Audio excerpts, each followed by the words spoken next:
Assalamualaikum fellows, welcome to my YouTube channel. Hope you all are doing well.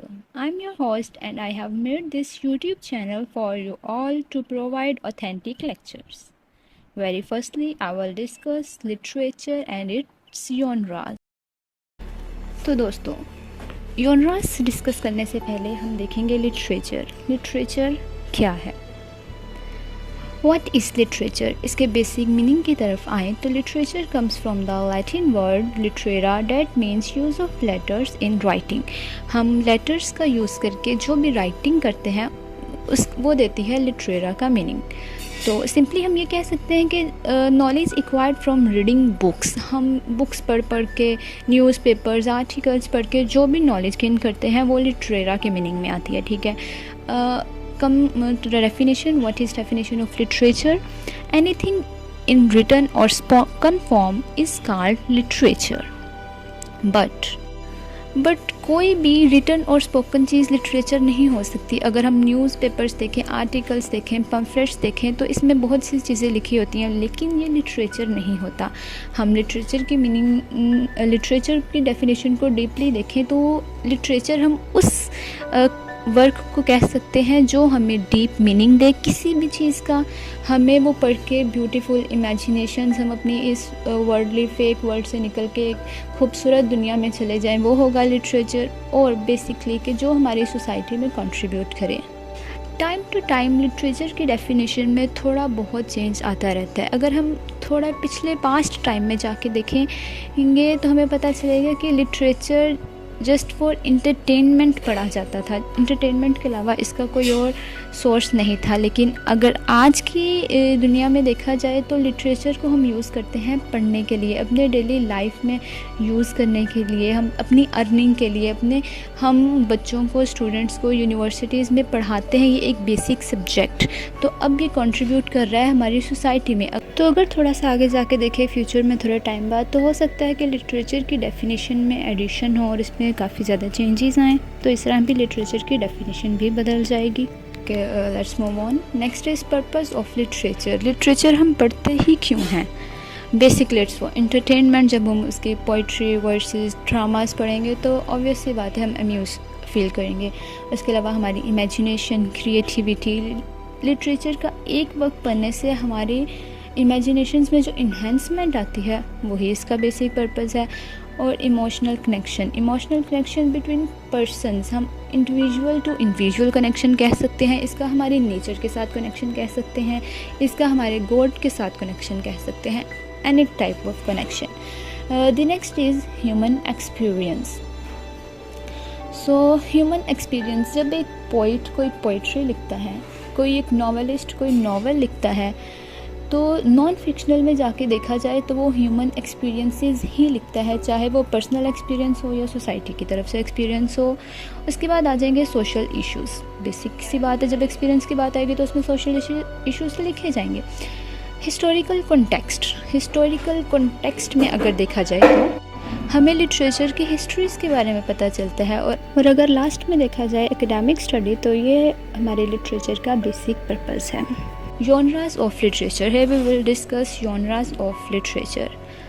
What is genre? Genre means division and category of anything. Here we will study division of literature.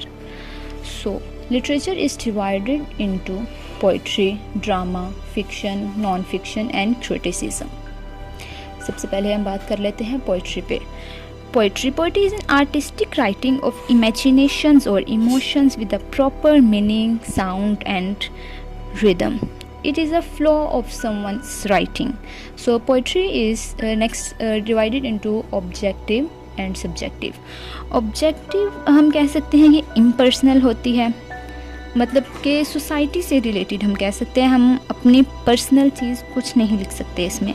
और ये inspired by actions and patience of outside the world, हम society से impress होते हैं, लोगों से impress होते हैं ये लिखने के लिए। ऑन दी अदर हैंड, अगर हम सब्जेक्टिव पोइट्री की तरफ देखें तो सब्जेक्टिव पोइट्री सेल्फ एक्सप्रेशन होती है, पर्सनल एक्सपीरियंसेस पे होती है और ऑन सेल्फ से रिलेटेड होती है। हम इसमें अपने थॉट्स लिख सकते हैं, अपनी पर्सनल लाइफ के बारे में लिख सकते हैं, अपने पर्सनल एक्सपीरियंसेस के बारे में लिख सकते हैं। फर्दर, ऑब्जेक्टिव पोइट्री इज सब divided into dramatic and narrative poetry. Dramatic poetry written in verses, recited in public or act outed, long speeches either to one another actor, audience, oneself। मतलब कि ये वर्सेस में लिखी होती है, इसको हम पब्लिक में परफॉर्म करते हैं, एक्ट करते हैं, और ये लॉन्ग स्पीचेस होती है, इसको हम ऑडियंस के साथ कन्वे कर सकते हैं, स्पीच कर सकते हैं, दूसरे अपने सामने वाले एक्टर के साथ कर सकते हैं, और ये इंडिविजुअल भी हो सकती है, just one self. The other is narrative poetry. Narrative poetry is a form of poetry जो हमें स्टोरी बताती है किसी भी किस्म की, और ये नरेटर एंड करैक्टर्स के दरमियान होती है, और इसमें कोई राइम नहीं होता। ड्रामेटिक पोइट्री की एग्जांपल देखें तो the love song of J Alfred by T S. Eliot, ये ड्रामेटिक पोइट्री की एक फेमस एग्जाम्पल है। और नैरेटिव फॉर्म में देखा जाए तो the Canterbury Tales by Geoffrey Chaucer. Narrative poem is further divided into ballad, epic and romance. Ballad में देखा जाए तो ये लिटरल मीनिंग इसका है डांस सॉन्ग्स। हम डांस करने के लिए जो भी सॉन्ग्स वगैरह यूज़ करते हैं उसको हम बैलेड कह सकते हैं, जैसे कि बैलेड डांस एक स्पेशल डांस होता है। लेकिन पोइट्री की तरफ आए तो इसमें वर्सेस होती हैं just related to dance.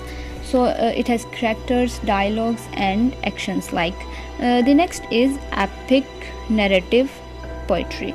Epic narrative poetry is a long poem about the heroic deeds and events significant to culture। मतलब ये कि किसी भी एक स्पेसिफिक कल्चर से रिलेटेड हीरो के बारे में बातें की जा सकती हैं, इवेंट्स के बारे में सिग्निफिकेंस बताई जाती है, कुछ भी ऐसा। जैसे कि एक पैराडाइज लॉस्ट है पोइम जॉन मिल्टन की। उसके बाद रोमांस नैरेटिव पोइट्री की बात करें दोस्तों, तो इसमें हमारे सेंटिमेंट्स शामिल होते हैं, इमोशंस होते हैं, और बहुत सी खूबसूरत सी इमेजिनेशंस होती है। जैसे कि एक है फेरी टेल ऑफ रोमांस, ये एक रोमांस पोइट्री में पढ़ी जाने वाली एक फेमस पोइट्री है। और दूसरी साइड पे अगर हम सब्जेक्टिव पोइट्री के टाइप्स के बारे में बात करें तो उसमें आते हैं लिरिकल पोइट्री। और लिरिकल को हम कहते हैं ये एक शॉर्ट पोइम होती है, इसमें पर्सनल इमोशंस लिखे जाते हैं, और ये फर्स्ट पर्सन के पॉइंट ऑफ व्यू से ही होती है just. Okay, lyrical poetry next हमें बहुत से टाइप्स देती है, जिसमें आते हैं sonnet, ode, hymn, elegy, monologue. Sonnet की बात करें तो ये 14 लाइन पोइम्स होती हैं, इसको हमेशा आइएम्बिक पेंटामीटर में लिखा जाता है, बट इसकी राइम स्कीम डिफरेंट हो सकती है, हर पोइम की अपनी हो सकती है। और शेक्सपियर की सोनेट सबसे फेमस सोनेट्स हैं अभी तक। The next is odd. Odd हम किसी भी सेलिब्रेशन के बारे में लिख सकते हैं, हम किसी को डेडिकेट करने की सेंस में लिख सकते हैं, और इसको लिखने के लिए एक स्पेसिफिक सब्जेक्ट होना चाहिए, हमारे पास एक स्पेसिफिक मोटिव होना चाहिए। जैसे कि और टू ग्रेशियन अन है जॉन कीट्स की, इसमें हम सिर्फ़ और सिर्फ अन के बारे में लिखते हैं, अन के ऊपर उसकी ब्यूटी के बारे में लिखते हैं, उसके ऊपर बने हुए आर्ट के बारे में बात करते हैं हम। हमारे पास होती हैं हिम के बारे में बात करें चाहे तो ये रिलीजियस पोइम्स होती हैं, इसमें हम प्रेज ऑफ गॉड के बारे में लिखते हैं। ओके आगे हम बात करें एलेजी हम दुख के मीनिंग में आता है, किसी के लॉस में लिखी जाती है ये पोइम, और वो लॉस किसी की डेथ हो सकती है, किसी पब्लिक फिगर की, किसी अपने की, किसी दोस्त की। लास्ट मोनोलॉग देखें तो इसको कहते हैं स्पीच ऑफ एन इंडिविजुअल। इसमें एक पर्सन होता है जो पूरी की पूरी पोइट्री डिलीवर करता है। हम ड्रामा की बात करते हैं। ड्रामा तो आप सब लोग जानते हैं, ड्रामा मतलब performance in front of audience के सामने हम कुछ भी परफॉर्म करेंगे वो ड्रामा होगी, बट उसमें एक प्रॉपर स्क्रिप्ट, स्टोरी और कैरेक्टर्स का होना ज़रूरी होता है। तो ड्रामा फर्दर दो तरह के होते हैं, कॉमेडी और ट्रेजेडी। कॉमेडी में देखा जाए तो कॉमेडी में इंटरटेनमेंट के लिए ड्रामास लिखे जाते हैं, ऑडियंस को अम्यूज़ करने के लिए लिखे जाते हैं। और on the other hand tragedy देखा जाए तो ये सीरियस टाइप ऑफ ड्रामास होते हैं, और इसमें हमेशा कैटास्ट्रॉफिक एंड होता है, सैड एंड। और रोमियो जूलियट देखा जाए तो एक ट्रेजेडिक ड्रामा है।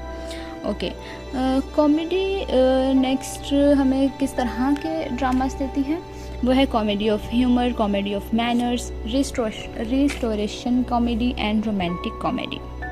ह्यूमर में देखा जाए तो ये किसी भी पर्सन की पर्सनैलिटी को रिप्रेजेंट करती है, उसको बाहर निकालती है, उसके डिज़ायर्स के बारे में बताती है, उन सब चीज़ों को डिनोमिनेट करती है, ठीक है। और मैनर में बात करें जाए तो ये इसको एंटी सेंटिमेंटल कॉमेडी भी कहा जाता है, जिसमें रियलिस्टिक कॉमेडी बताई जाती है, हमारे सोसाइटी पे कन्वेंशंस पर क्वेश्चन किया जाता है, उस पर कमेंट्स किए जाते हैं।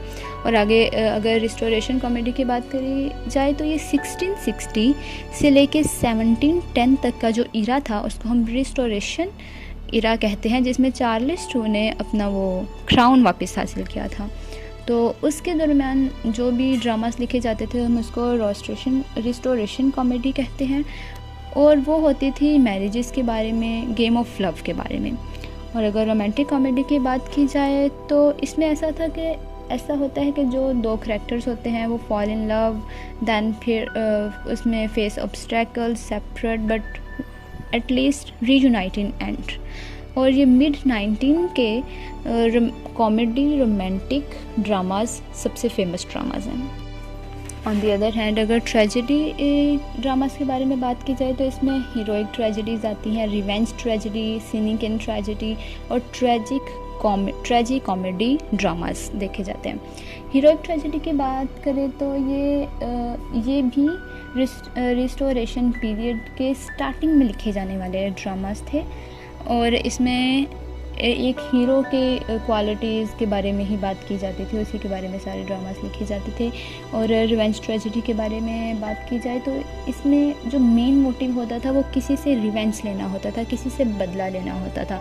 और एलिज़ाबेथन इरा और जैकोबियन इरा के रिवेंज ड्रामास बहुत फेमस रह चुके हैं, और जैसे कि हैमलेट है शेक्सपियर का, एक बहुत रिवेंज ट्रेजेडी ड्रामा है, ठीक है। The next scenic and tragedy drama देखा जाए तो ये set of 10 ancient Roman tragedies को कहा जाता है, और ये 1st सेंचुरी में लिखी गई थी।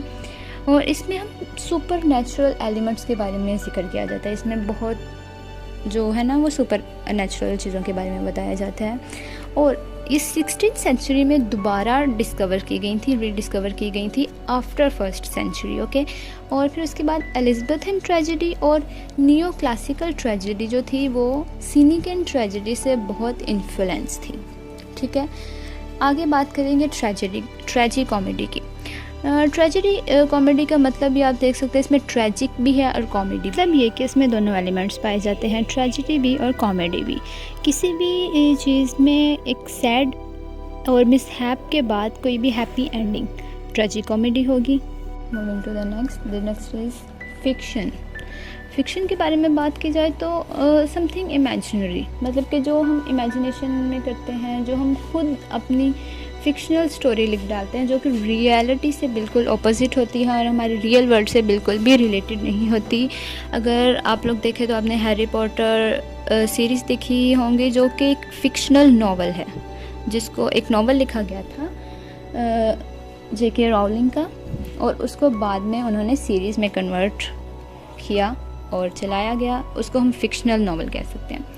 ओके, फ़िक्शन नेक्स्ट डिवाइड होती है short story, novel and novella में। शॉर्ट स्टोरी देखी जाए तो ये एक ऐसा पीस ऑफ फिक्शन है जो कि हम एक दफ़ा बैठे बैठे ही पढ़ सकते हैं, मतलब ये इतनी छोटी सी होती है कि हम एक दफ़ा बैठेंगे वो फिर पढ़ के ही उठेंगे, ठीक है। तो इसमें कैरेक्टर्स होते हैं, plot, setting, theme, point of view, conflict, tone, इन सब का ख़ास ख्याल रखा जाता है, ठीक है। अगर आगे हम देखें नोवेला को देख लें पहले, तो नोवेला जो है वो नॉवल से छोटा होता है, नॉवल से छोटा होगा बट शॉर्ट स्टोरी से थोड़ा सा बड़ा होगा, उसको हम नोवेला कहेंगे, ठीक है। नॉवल की बात करेंगे तो ये लार्ज कॉम्प्लेक्स होते हैं ओवरऑल, और इसमें ह्यूमन एक्सपीरियंस के बारे में हम बात कर सकते हैं जो कि एक through sequence of events connected होते हैं, ठीक है। बट होंगे ये सारे के सारे फिक्शनल, मतलब इमेजिनेशन से कनेक्टेड, ठीक है। और इसमें भी प्लॉट, कैरेक्टर, सीन्स का एक स्पेसिफिक सीक्वेंस होना ज़रूरी होता है, ठीक है। आगे नॉवल को देखें तो नॉवल आगे बहुत से टाइप्स में लिखे जाते हैं, जैसे कि रीजनल, गॉथिक, नॉवलेट, एपिस्टोलरी और पिकारसिक। रीजनल नॉवल की बात करें तो इसमें वो डिस्क्राइब करते हैं लोगों को, किसी एक ख़ास सरज़मीन को। और अगर हम एक स्पेसिफ़िक रीजन के बारे में बात करते हैं तो उसमें लोग भी आएंगे, कस्टम्स आएंगे, उनके ट्रेडिशंस आएंगे, डायलेक्ट्स आएंगे। तो किसी लैंडस्केप के बारे में बात करना और उसी पे सारा नावल लिखना, वो होगा रीजनल नावल। और आगे गॉथिक नावल पे अगर हम देखें तो गॉथिक नावल में एलिमेंट्स कम्बिनेशन होता है हॉरर एंड रोमांटिसिज्म का। मतलब कि इसमें एलिमेंट्स ऑफ फेयर होंगे, डेथ होगा, ग्लोम होगा, एज वेल एज रोमांटिसिज्म के एलिमेंट्स होंगे, जैसे कि nature, individuality and very high emotions. ठीक है। और इसमें सस्पेंस और मिस्ट्री का प्लॉट एक इम्पॉर्टेंट चीज़ पाई जाती है। सस्पेंस के बगैर गॉथिक नॉवेल्स कुछ नहीं हो सकते। आगे अगर हम नॉवेलेट की बात करेंगे तो नॉवेल्स हम कह सकते हैं कि इसमें ये रोमांटिक काइंड ऑफ नॉवेल्स होते हैं और इसमें सब के सब इमोशंस, सिर्फ सेंटिमेंट्स की बात की जाती है। इसमें हम एक्सपीरियंसेस के बारे में बात नहीं कर सकते। ठीक है। आगे हम अगर एपिस्टोलरी नॉवेल्स के बारे में बात करें तो इसको हम कह सकते हैं कि जो लेटर्स की फॉर्म में काम किया जाता है, फिक्शनल काम, उसको हम एपिस्टोलरी कह सकते हैं। जैसे कि न्यूज़पेपर क्लिपिंग्स जो होते हैं, डायरीज एंट्रीज जो होती हैं, ये सारी एपिस्टोलरी सीक्वेंस में आती हैं। अगर आगे हम पिकरेस्क नॉवेल्स के बारे में बात करें तो ये एडवेंचर टाइप ऑफ नॉवेल्स होते हैं। इसमें हम फिक्शनल लिखते हैं एडवेंचर्स के बारे में और इस पे हम करैक्टर्स के ट्रैवलिंग पे फोकस करते हैं। और इसमें सार्केज़म, कॉमेडी और सोशल क्रिटिसिज्म ख़ास तौर पर पाया जाता है। Moving towards the next is non fiction. जैसे कि फ़िक्शन हमने पढ़ा था opposite to reality, just about the imaginations. Like this non-fiction हम लिखेंगे कोई भी डॉक्यूमेंट, कोई भी मीडिया जो हमें इंफॉर्मेशन देता है हमारे रियल वर्ल्ड के बारे में, हमारे रियल इवेंट्स के बारे में, रियल फैक्ट्स के बारे में, all about the realities. Okay. आगे इस नॉन फिक्शन में आगे एसेज होते हैं, biographies, autobiography, travelogue, pamphlet. Essays के बारे में तो आप सब लोग जानते हैं। एसेज हम अपने लिखते हैं, वो सारे नॉन फिक्शनल होते हैं, ह्यूमन एक्सपीरियंसेस पे होते हैं, हमारे नेचुरल वर्ल्ड पे हो सकते हैं, किसी भी चीज़ पे हो सकते हैं। Biographies as you all know what is biographies. किसी भी ऑथर, किसी भी पोइट के लाइफ के बारे में लिखना, उसकी पर्सनल लाइफ, उसका करियर, उसका वर्क, सब कुछ लिखना, वो बायोग्राफीज़ होती है। लेकिन अगर ऑटोबायोग्राफी में देखा जाए तो ऑटोबायोग्राफी कहते हैं खुद लिखना, अपनी ही बायोग्राफी खुद लिखना। उसको हम ऑटोबायोग्राफी का नाम दे देंगे ट्रैवलॉग के नाम से पता चल रहा है। हम ट्रैवल जब एक जगह से दूसरी जगह ट्रैवल करते हैं और उसके दरमियान जो भी वाक़या, जो भी इवेंट्स हमारे साथ होते हैं, उन सब पे एक प्रॉपर राइटिंग करना नॉन फिक्शन राइटिंग कहला सकती है। उसके बाद अगर पैम्फलेट की बात करें तो पैम्फलेट होते हैं स्मॉल बुकलेट्स होते हैं, लीफलेट्स, जिसमें इंफॉर्मेशन दी जाती है अबाउट अ सिंगल सब्जेक्ट। इसमें इमेजेस, कोटेशंस कुछ भी यूज़ कर सकते हैं इंफॉर्मेशन कन्वे करने के लिए। आगे हम क्रिटिसिज्म के बारे में बात कर लेते हैं। क्रिटिसिज्म हम कहते हैं एनालिसिस करना, किसी भी चीज़ की इवैल्यूएशन करना, किसी भी चीज़ की नहीं, लिटरेरी वर्क को इवैल्यूएट करना और उसका एनालिसिस करना, हम कह सकते हैं कि ये है क्रिटिसिज्म। इसमें हम एग्जामिन करते हैं टेक्स्ट को, थीम्स को, प्लॉट को, लैंग्वेज को, स्टाइल को, किसी भी लिटरेरी वर्क के इन एलिमेंट्स को एग्जामिन करना क्रिटिसिज्म में आता है। ठीक है। क्रिटिसिज्म में नेक्स्ट अगर पोस्ट कॉलोनियल क्रिटिसिज्म देखा जाए तो इसमें हम जो कॉलोनाइज्ड सोसाइटीज़ थी उनके पर्सपेक्टिव से लिटरेचर को एग्जामिन करते हैं। उसमें थीम्स, आइडेंटिटी, कल्चरल रिप्रेजेंटेशन, इन सब चीज़ों को एक्सप्लोर करते हैं एक सोसाइटी के अंदर रह के। और फेमिनिस्ट क्रिटिसिज्म के बारे में बात करें जाए तो इसमें हम फीमेल के पर्सपेक्टिव से लिटरेचर आर्ट को, हम लिटरेचर वर्क को हम एनालाइज करते हैं और इसमें मोस्टली हम जेंडर रोल्स के बारे में बात करते हैं। किसी भी इसमें हम डिस्क्रिप्शन कर सकते हैं इनके पैट्रियार्कल और मैट्रियार्कल सोसाइटी के बारे में बात कर सकते हैं। इन सब चीज़ों को एनालाइज करते हैं हम। ठीक है। उसके बाद अगर हम देखें तो मार्क्सिस्ट क्रिटिसिज्म में हम सोशो इकोनॉमिक एस्पेक्ट्स एक्सप्लेन करते हैं और हमारे एक सोसाइटी में एक क्लास कैसे स्ट्रगल करती है अपने सोसाइटिकल स्ट्रक्चर बनाने के लिए, उस क्रिटिसिज्म को हम मार्क्सिस्ट क्रिटिसिज्म कहते हैं। आगे है साइको एनालिटिकल में हम करैक्टर्स की मोटिवेशन को और एक्शंस को एनालाइज करते हैं साइकोलॉजिकल थ्योरीज़ के थ्रू, ठीक है। आगे बायोग्राफिकल क्रिटिसिज्म देखें तो बायोग्राफिकल क्रिटिसिज्म होता है राइटर्स को एनालाइज करना, राइटर्स की बायोग्राफीज़ और उनका वर्क को कंपैरिजन करना कि मतलब उनकी पर्सनल लाइफ का उनके वर्क, लिटरेचर वर्क के साथ कोई कनेक्शन है या नहीं है, और किस तरह उनकी पर्सनल लाइफ, उनका करियर उनके वर्क पर असरअंदाज होता है। तो आज के लिए इतना ही। I hope you all understand, but if you have any query you can ask in comment section. I will come with my next video very soon, inshallah. Thank you for watching and don't forget to like, share and subscribe. Allah Hafiz.